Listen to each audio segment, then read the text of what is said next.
Save किया था ना? मैं सिर्फ इसलिए गया था क्योंकि उसने मुझे कॉल किया, that's it. But listen तो. Save it for someone else. जिंदगी में सेव करना जरूरी है, मगर जब बात पैसों की हो, सिर्फ सेविंग से काम नहीं चलेगा। इक्विटी म्यूचुअल फंड्स में इन्वेस्ट कीजिए और अपने सेविंग्स को आगे बढ़ने का मौका दीजिए। Mutual fund investments are subject to market risks. Read all scheme-related documents carefully. The Chinese culture, lifestyle, art, literature, all of these have fascinated the world. The Chinese politics, however, has confounded the world, confounded the whole set of people called China watchers. And they've been generations of them. For a long time, for many decades, when China was closed off, China was under Mao's rule and closed off, these China watchers then sat in Hong Kong trying to figure out what's going on. They were almost always wrong. They were very wise people. They read a lot, but they were almost always proven wrong. That is what gave China this image of a country which is inscrutable. I know that to say that the Chinese are inscrutable. The idea, the stereotype of the inscrutable Chinese, that I think can be tossed for a moment. It is the system. It is the Chinese system that continues to confuse you. See, for example, what's happened over the last couple of weeks. Over the last couple of weeks, in fact, it is something that started exactly a month back. Since June 25, China's newly appointed foreign minister, Qin Gang, widely seen to be Xi Jinping's blue-eyed boy, widely seen to be Xi Jinping's favorite. He had picked him up and put him on a fast track. He was his chief of protocol for a long time, worked very closely with Xi Jinping, but only as a chief of protocol, not as an advisor. He was sent from there in a high diplomatic position, the highest diplomatic position available to a Chinese diplomat working overseas. So he was sent as ambassador to Washington. At a young age, he kept a very high profile in Washington, giving interviews, making statements, also doing some wolf warrior stuff, although not really heavy-duty wolf warrior stuff like Zhao Lijian, the famous or infamous spokesman of the Chinese Foreign Ministry. I'll talk about that in a couple of minutes later again. But again, making very strong statements, for example, calling all talk of excesses or genocide on Uyghurs as garbage, etc., etc. In Washington, he built a big image for himself. He went playing baseball, basketball, doing all the stuff that the Americans like. Unusual for a Chinese envoy. That also confirmed the impression that he was the chosen one and he was on his way up. Then he was called back and immediately made the foreign minister of China at the age of 57. Now the Chinese do make young people ministers quite often. In this case, it was somebody who went in from being chief of protocol to ambassador to Washington to foreign minister. That was a very fast pace of growth in the Chinese system. And while he was made foreign minister, he was also made a state councillor. And so here is this guy who was really on his way up. Everybody's envy and everybody thought that God knows what does Xi Jinping want to do with him. He's put him on the fast track like this and he's now rising as foreign minister of China. He will get a humongous international image building opportunity as well. And he's articulate, he's relatively young, and he's also extroverted. And suddenly one day he disappeared. So 25th of June, he was last seen in public. After that, he wasn't seen. And since then, there was speculation as to what happened to him. Because many important visits took place in China, even Henry Kissinger came. Many important visits took place to China by foreign officials. He wasn't there to meet them. They were being met by Wang Yi. Wang Yi is the former foreign minister who is a senior state councillor, was also the chairman of the Central Foreign Affairs Commission of the Chinese Communist Party, to that extent of a rank higher than Qin Gang, who was the foreign minister, also in the rank of a state councillor, but not the head of the party's foreign affairs committee. Party's Central Foreign Affairs Committee was headed by Wang Yi. So now, after a month of mystery, the National People's Congress met, that is the supreme decision-making body on these issues in China. These are the elements which crisscross, whose authorities crisscrosses each other's, and that's what gives us this clutter. So National People's Congress met. They have the authority to dismiss ministers, and they dismissed Qin Gang as Minister for Foreign Affairs. It was a one-line statement, no explanation. After that, what happened? What happened after that is interesting and important and significant. What happened after that was that the entire system, particularly in the Chinese Foreign Ministry, they got busy erasing any evidence of Qin Gang having existed. Forget having been the foreign minister, having existed. So within hours of his formal dismissal, all stories, all statements, all pictures, all event reports on his meetings with foreign dignitaries, his speeches, they began getting erased from the website of the Ministry of Foreign Affairs of China. So for details on that, I looked at China Media Project, something we've quoted from in the past, and I will share a link of their story with you, their tweet and their story. So China Media Project, report by David Bandruski, who is a director of China Media Project. That report says that, look, by this Wednesday morning, until 3 a.m. in the morning when they searched, they found that nothing concerning or featuring Qin Gang after February 2 still featured on the Ministry of Foreign Affairs website. And then this report goes on to say there were some earlier reports, but within hours those were erased also. So the moment his formal sacking took place, they then got down to erasing all evidence of his existence from their own website. So where else does that happen? This happens in the Chinese system, and that's what makes the Chinese system so unique. So his disappearance is a bit like Amit Khanna's line from Devanand's film Desh Pardesh. That line says, "इसमें कितने राज छुपे हैं पूछो मेरे दिल से तुम, बैठे बैठे महफिल से होता है कोई कैसे गुम." So you search me if you want to know what is the secret behind it, but this is how somebody who's the life of a party disappears just like that. That's what happened to Qin Gang in this case. And the second thing it reminds me of is Shailendra's line from Bandini, the 1963 classic, which is मन की किताब से तुम मेरा नाम ही मिटा देना, गुण तो ना था कोई भी,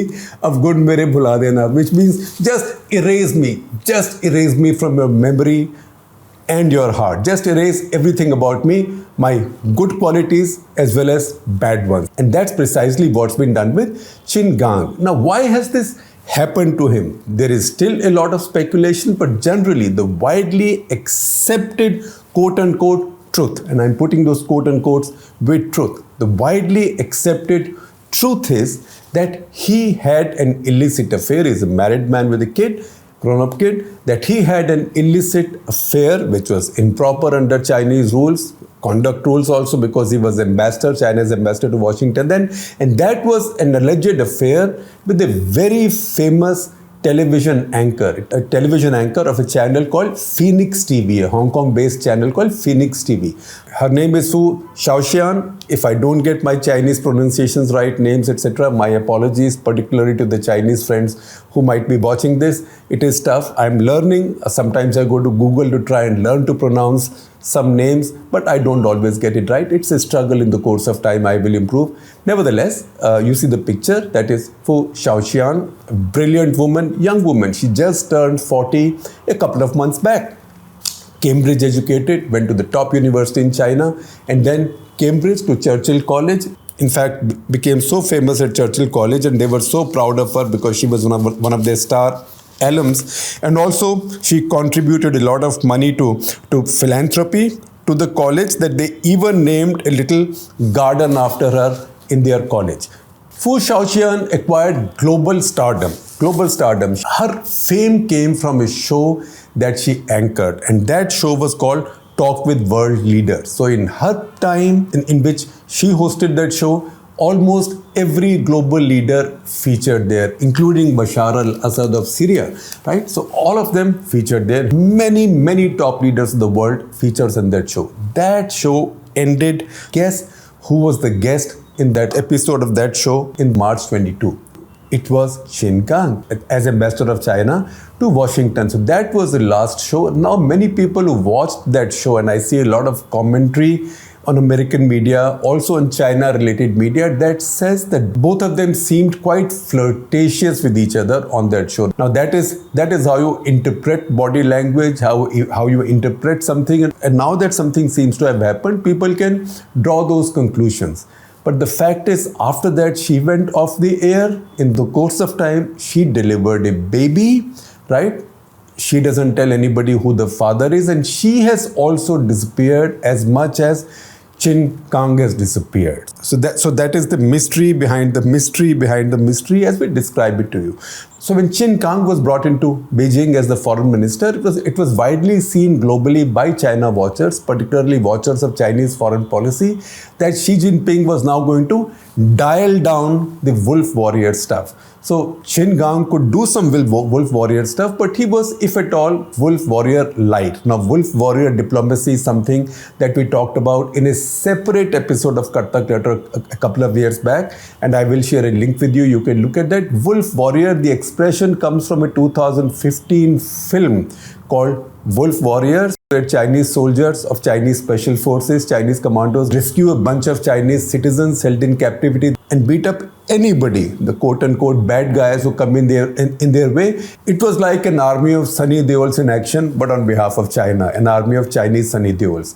That resulted in the metaphor wolf warrior. Now, Qin Gang's arrival in Beijing was seen as Xi Jinping trying to dial down wolf warrior diplomacy, and one of the earliest things that Qin Gang did was to remove the most prominent of these wolf warriors internationally. That is Zhao Lijian, the spokesman of the Chinese Foreign Ministry. He was taken out and moved to a really inconsequential job watching borders, oceans, stuff like that, completely inconsequential. Now that was also seen a deliberate step that Xi Jinping had taken. But now, with whatever might have happened, and it looks like this romance is the reason why he has been removed, because this must have been seen as an impropriety, as it would be in the government system anywhere, but in the Chinese system, where the government system and the party system intersect, right? This would be seen as a very grave offense. This is also seen by analysts as a setback to Xi Jinping, because Xi Jinping brought in his favorite, promoted him so rapidly, must have had great hopes from him, and now he's lost that favorite player of his. So this is really being seen as the loss of a true favorite for Xi Jinping. And I don't know how these things work in China, but it is possible that some people knew about this, because in the Chinese system, surveillance of their own is very, very, very tough. There is very little of privacy for Chinese top officials or top party functionaries, because both the party and the government watch them very closely. So could it be that some people in the party and the government knew what was happening, this romance had broken out, and this was going to lead to trouble, but in spite of that did not warn Xi Jinping, so he went ahead and still appointed him foreign minister, and then had to face this setback and a humiliation of sorts. That is what gave me so much clutter yesterday. Yesterday we missed an episode of Clutter for the simple reason that as I started reading about the Chinese system, it confused me also. And by the end of it, by the time I'd done this reading, that reading, this reading, I had got so cluttered myself that I thought that maybe I need to call a couple of people who knows these things better. So I called Shamsaran, who's a former foreign secretary, and somebody who knows the language, the culture, somebody who's kept track of China for decades and decades. I learned some basic wisdom from him. Also I was able to then take out some chaff from the grain. And then I spoke with Adil Brar, who happens to be our sort of non-resident expert writing about China. He's right now on a scholarship in Taiwan. He knows the language, writes about China. He writes 2 columns for us on China. You should follow his columns if you want to understand what's going on in China. So now we go back to the system. So if you want to understand the Chinese system, I found after checking out everything, so the one thing that finally made me understand how this complicated system, Chinese system, actually works is the website of the Asia Society Policy Institute, or ASPI. On ASPI, come to the section on China, and that gives you, it's an interactive section. You can go there and you can basically check on anything to do with Chinese power structure. If you look at the basic diagram there, the basic chart, And I found it so fascinating that, like a curious school kid, I actually drew this slide. If you see this circle on your screen, and we will play it a little bit interactively from the ASPI website, you can see that on the one side is the top decision-making body. That is the Standing Committee of the Politburo. Politburo Standing Committee, or PSC. It has 7 members. It is the most powerful group in China, headed by Xi Jinping. Once again, remember, in China today, anything that's powerful, any committee, any commission, whether it's a Central Military Commission, it's a Foreign Affairs Commission, Central Foreign Affairs Commission of the party, anything in China of any importance of power is headed by Xi Jinping. So there is the 7-member Politburo Standing Committee, or PSC. Then there is a 17-member Politburo. Then to the left you will find there's a bunch of state councillors. Now state councillors are all by definition members of the cabinet. All ministers, however, are not members of the state council, right? This is a structure that is peculiar to the Chinese. You cannot find a parallel in India, Britain, America, anywhere. I don't think you can find a parallel even in another communist country or a dictatorship. So there is a state council system, there is a system of ministers. All ministers, remember, are not state councillors. And then further on, all state councillors are not members of the Politburo. In fact, many state councillors are not members of the Politburo. Now, what has happened in this case? Qin Gang, and that is the most intriguing thing. Qin Gang has been removed as foreign minister, so that's gone, right? But Qin Gang has still not been removed as state councillor. In the Chinese power hierarchy, state councillor is above a minister. So what Qin Gang has lost right now is the lower part of his larger rank, but the higher part of his larger overall rank is still there. What does that mean? I checked again with Shyam Saran, our former foreign secretary, and he says he's not sure, but he suggests that it's possible that in the Chinese system there are various procedures followed to discipline any leader or to investigate any leader or top official. And in this case, the 2 institutions that might come into play are, number 1, National Supervisory Commission, which is a bit like what somebody might have wanted Jan Lokpal to be in India, with a lot of power there. National Supervisory Commission. Then the party itself, Communist Party itself, has the Central Commission for Disciplinary Inspection, or CCDI. So it's possible that evidence against Qin Gang would have gone to one of these, which will then give him hearings and after that arrive at some conclusions. And if there is any criminal or civil liability or case made out, that will then be referred to a court or other prosecuting authorities. So it's not as if Qin Gang's problems are over. So it is only after one of these commissions, whichever is relevant to him, has done its own fact-finding and reported to the prosecuting authorities or otherwise, that a decision will be taken on whether or not to deprive Qin Gang of his position as a state councillor. Because authorities to take away a ministership and to take away the position of a state councillor are different. One is the government, one is the party. And that is again a complexity of the Chinese system. Now again, see what's happened. Wang Yi. Wang Yi was earlier the foreign minister. He was now a state councillor, but as state councillor, he was also the head of the Central Foreign Affairs Commission of the Chinese Communist Party. So that itself gave him a rank higher than the foreign minister. So in a way, it doesn't work exactly like that, but in a way, Qin Gang reported to him as well. Now he has taken Qin Gang's position while he continues to be the state councillor and also the head of the party's Central Foreign Affairs Commission. So Wang Yi now has double power. What also needs to be noted that besides this, Wang Yi is also a member of the Politburo, of the 17-member Politburo, not the 7-member standing committee, of the 17-member Politburo. So once again, you see, on the one hand, you see the eclipse of Qin Gang, a favorite of Xi Jinping's. On the other hand, the other side of the coin, you see a double elevation or rising power of Wang Yi, and he is a figure who's known very well in India. He's somebody Indian diplomats, Indian ministers, the Indian system are very familiar with.